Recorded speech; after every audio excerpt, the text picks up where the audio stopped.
Uma vez alguém me disse que só Deus perdoa.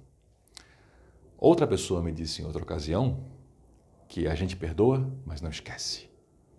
E eu já vi gente que, ao declarar o seu perdão, cortou relacionamentos com a pessoa dita perdoada.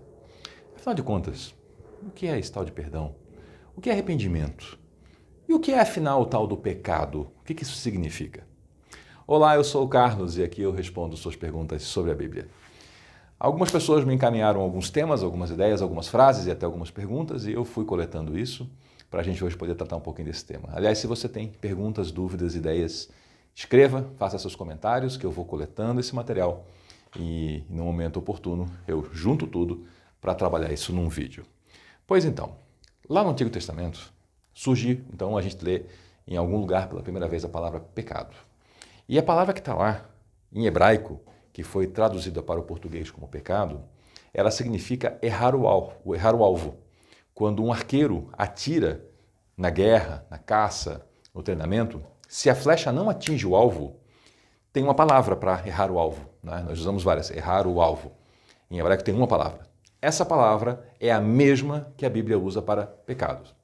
E aí não é uma questão só do hebraico, né, uma expressão típica, ou como alguns dizem, um hebraísmo. Não. No grego, no Novo Testamento, também a palavra que aparece lá, hamartia, ela é uma palavra que vem do tiro com arco. É quando a flecha não atinge o alvo, o arqueiro errou o alvo. Então é pecado, cometer pecado vem dessa expressão. E aí nós temos então que olhar um pouquinho. Bom, se a ideia de pecado é errar o alvo, então existe um alvo. E existe um objetivo que é acertar esse alvo. Então nós entendemos que o ser humano, eu, você, nós somos feitos com um objetivo. O nosso objetivo é glorificar a Deus. Nós somos feitos para sermos a habitação de Deus. Nós estamos aqui para glorificarmos a Deus. Quando nós erramos esse alvo, nós pecamos. Então já veja que pecado não é uma lista de tarefas, faça, não faça, que se você não cumpre a lista, você está pecando. Pecado, na verdade, tem a ver com não cumprir o seu objetivo na vida. Que, sim, é produzir o mal. Quando alguém produz o mal, ela não está realizando o seu objetivo na vida. E aí existe, então, como consequência do pecado, alguns caminhos possíveis. Né? A Bíblia fala que o pagamento do pecado é a morte. Errar o alvo nos leva à destruição, nos leva à morte. E aí falando já da morte espiritual, né? Não só a morte física, que a morte física é o destino de todo ser humano, mas a morte espiritual. E aí existe a possibilidade de perdão. Para perdão tem que ter arrependimento. E arrependimento, o que é isso? Arrependimento vem do grego metanoia. Noia, mente, meta, além de, além da mente. É ir para uma nova mentalidade. É ir para além da mentalidade que a pessoa tinha antes. Então veja que o arrependimento, ele não é simplesmente eu não querer as consequências do meu ato. Não é simplesmente isso. Não é como alguém que faz alguma coisa e aí toda ação tem suas consequências, né? E aí a pessoa vê assim, puxa, foi muito ruim o resultado disso. Eu não queria esse resultado. Isso não é arrependimento. O arrependimento, e aqui eu vou agradecer a um amigo meu que escreveu isso para mim a partir de uma conversa que eu tive com ele.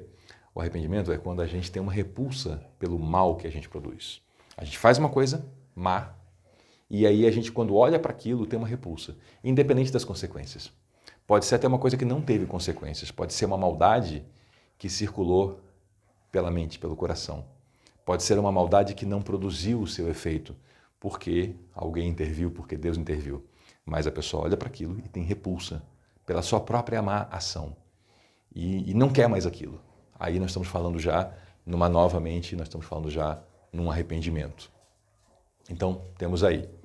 É diferente do remorso. Remorso é só aquela pessoa que fica se roendo, como se ela literalmente estivesse se roendo, se odiando porque ela produziu o mal e ela não consegue avançar na vida. O arrependimento não. O arrependimento ele leva à vida, porque o arrependimento nos leva para a cruz, nos leva aos pés de Cristo. E aí vem o perdão que ele nos dá. E o que é o perdão? A Bíblia fala que é como se houvesse uma nota, uma cédula, com a lista dos nossos pecados. e que essa cédula ela não tem mais poder sobre nós. É como se ela tivesse cravada na cruz. E Jesus Cristo pegou, olha, essa conta eu pago, essa conta eu carrego para você. E a gente está livre disso. E como é que ele nos trata? Ele nos trata como pessoas novas. Ele nos trata como pessoas que realmente querem uma nova caminhada. Mas aí eu tenho que voltar para a pergunta que me foi feita. Como é que eu lido com uma pessoa que se aproveita dessa prática cristã do perdão e continuamente produz o mal contra mim? E eu vou lá para o 70 vezes 7, no sentido espiritual da palavra, que não é 490, é tudo, um número imenso. Mas a pessoa continua me ferindo. Como é que eu faço isso? E eu sugiro a você a leitura de 1 Samuel, capítulo 24. Eu vou ler direto o verso 22. A história já começa muito antes, nos capítulos anteriores, mas ela conclui assim. Então Davi fez a Saul esse juramento. Saul voltou para casa, mas Davi e seus homens foram para a sua fortaleza. O que estava acontecendo aqui? Davi era o capitão da guarda do rei Saul, seu principal comandante. Um homem leal ao rei, um homem fiel e um homem que estava sendo absurdamente perseguido pelo rei.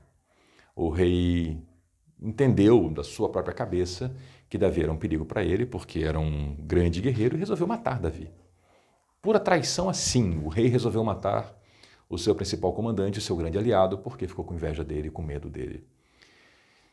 E Davi foge, e Davi tem primeiro um encontro dentro do palácio, as coisas ainda não estavam tão nítidas, e o rei tenta matar Davi atirando uma lança contra ele, Davi se desvia, sai muito ofendido. O filho do rei Saul é amigo de Davi, tenta, conciliar as coisas e não dá certo. E aí o próprio rei Saul se revela para o filho, né, que ele quer matar Davi. Davi foge, o rei persegue ele.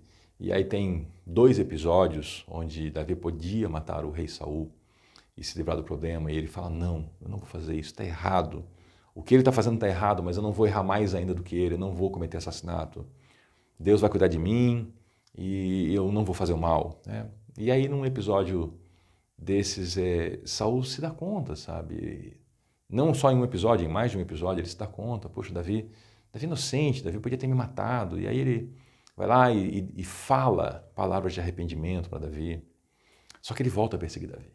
E aí esse verso que eu li agora, 1 Samuel 24, 22, é quando o rei Saul, ele chora, ele vê, poxa vida, Davi podia ter me matado, poupou minha vida.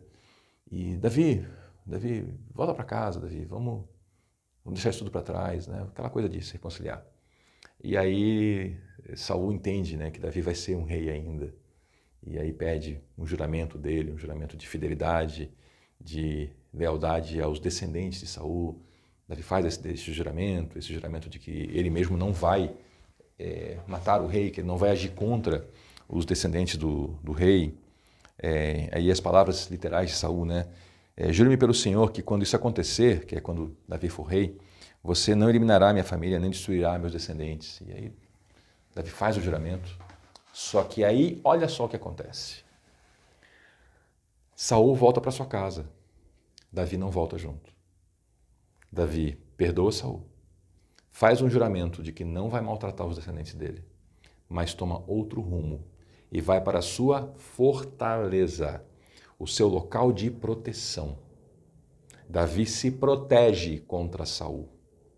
Ele não corta relações com Saul, tanto que ele conversa com Saul, ele faz um juramento de lealdade, mas ele entendeu que Saul é uma pessoa instável e que a primeira mudança do vento, Saul vai tentar matar ele. Ele entendeu isso. Então perceba que existe perdão e existe confiança. Confiança está ligado à amizade. Você não é obrigado a ter amizade com todo mundo. A Bíblia não lhe obriga a ser amigo de todos. A Bíblia lhe ensina, ele dá um mandamento, ame a todos. A amizade é uma outra coisa. Então, eu entendo, por esse texto de Davi e por outros textos, que se uma pessoa continuamente produz o mal contra mim. De uma maneira que eu percebo que essa pessoa representa um perigo para mim, seja que tipo de perigo que for, mas que é muito provável que essa pessoa vai continuar usando dessa situação para praticar o mal comigo, eu não corto relações com ela. Não é uma pessoa assim que eu vou anular da minha vida. Não, eu perdoo, mas nunca mais quero ver. Deus que te carregue. Não é assim. Não guardo rancor, perdoo, mas eu decido que amizade, confiança, é outra conversa. Meus amigos, eu escolho. Confiança a gente conquista.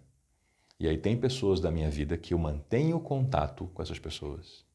Eu não cortei relações. Eu perdoei. Eu não quero instalar na minha mente com as mãos no pescoço dessa pessoa. Eu não quero me impor esse sofrimento. Mas eu não quero essa amizade. Porque até a Bíblia fala, né, que as más amizades, as más companhias corrompem os bons costumes. E eu não quero ter o meu bom costume de andar em paz corrompido por uma pessoa danosa. Eu não quero daqui a pouco estar alimentando um rancor no meu coração. Então, beleza, amizade e confiança a gente deixa de lado. Deu a diferença? Até eu falei sobre as mãos no pescoço, né? Uma vez uma pessoa me ensinou que guardar rancor é mais ou menos como a gente tomar um copo de veneno na expectativa que o outro morra. Então, guardar esses rancores no coração, guardar raiva de alguém, é uma coisa que primordialmente vai fazer mal para mim. E eu não quero isso para minha vida. Então, perdão. Tem gente, inclusive, que eu não tenho mais nem contato na vida, não tem nem como declarar para essa pessoa que ela está perdoada, mas no meu coração eu perdoei. Ou seja, eu dou um novo significado para as minhas memórias. Quando, porventura, eu olhar para o meu passado, para aqueles acontecimentos, quando eu conversar com alguém sobre isso, eu não vou viver aquele sofrimento novamente, porque eu já decidi que essa pessoa não me deve nada. Aliás, falando sobre dívidas, né, na tradução do João Ferreira de Almeida, quando a gente lê aquela clássica oração do Pai Nosso, na tradução dele, ele escolheu em português palavras que melhor correspondessem ao grego, e ele então traduziu, né, pedindo ao Pai, perdoa-nos as nossas dívidas, assim como nós perdoamos aos nossos devedores. A ideia de dever para alguém. Então, ninguém me deve nada, está perdoado. Claro que a relação dessa pessoa com Deus, aí é entre ela e Deus. Eu estou cumprindo aquilo que o Senhor me ensinou. Perdoa e deixa que Deus cuida das coisas, né? Também não é aquela ideia, como eu já vi gente falando assim, né? A justiça pertence ao Senhor. E parecia que o veneno escorria, assim, né? Naquela vontade de que Deus fosse lá e esmagasse a pessoa. Isso não é perdão. Isso é guardar rancor e disfarçar o rancor de religião, né? Perdão realmente é, olha, foi ruim, essa pessoa realmente eu não quero no meu convívio, é uma pessoa que pratica o mal, então não quero assim, naquela coisa do dia a dia, da amizade, não vou confiar essa pessoa, não vou confiar a ela o meu coração, os meus sonhos, as minhas ideias, os meus segredos, né? Mas a gente se fala, a gente se cumprimenta, às vezes é uma relação até familiar, às vezes é de trabalho, e eu não guardo nada de ruim não, só que eu sei que não dá para levar uma amizade, não dá para levar uma relação próxima, porque é uma pessoa que tem lá os seus vícios de caráter, né? E então eu vejo dessa maneira, a partir da leitura das Escrituras Sagradas, a partir dessa história de Davi, a partir da leitura do Evangelho de Jesus Cristo, nos 4 Evangelhos, as cartas do Novo Testamento, eu percebo isso, né? Eu entendo isso. A gente deve realmente perdoar, que é apagar essa conta. Assim como a nossa conta ela foi paga na cruz e foi apagada, apagar essa conta. Tá, essa pessoa não me deve mais nada. Não, se eu tiver a oportunidade de cobrar o mal que ela me fez, eu não vou. Né? Se for para falar sobre isso, somente com o propósito de fazer o bem, né? De me ajudar essa pessoa a subir um pouco mais, né, no coração e melhorar as relações, não com o propósito de tentar de alguma maneira cutucar, dar uma agulhada. Né? Nunca se alegrar se a pessoa tiver que sofrer o mal por causa daquilo. Né? Isso tudo envolve o perdão. Mas a gente tem que ser, como disse Jesus, né?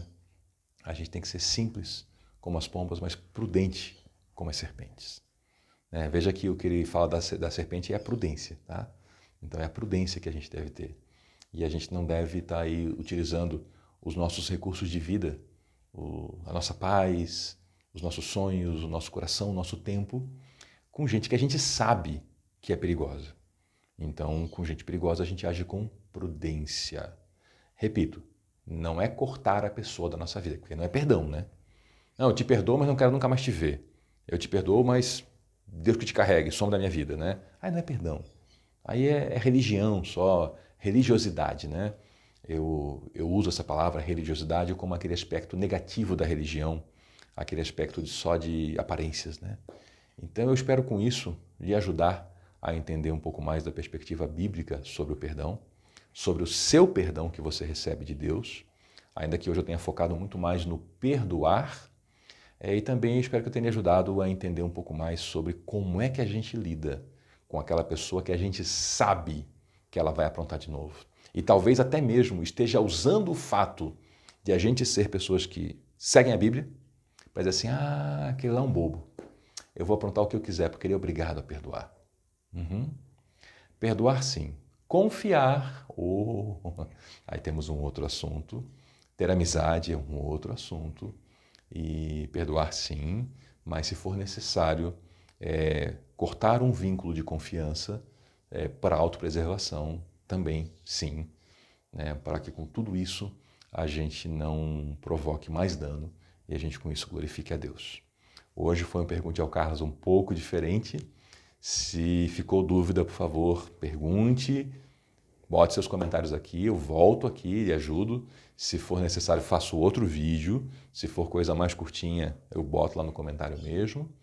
Volte sempre, deixe suas dúvidas sobre outros assuntos e a gente vai tratando delas como possível. E volte, conheça aqui no canal, né, as sequências de estudos que nós temos sobre os livros da Bíblia. No momento que eu gravo esse vídeo, nós já temos 2 evangelhos com todos os comentários publicados e você pode lá acompanhar a leitura das Escrituras com as explicações.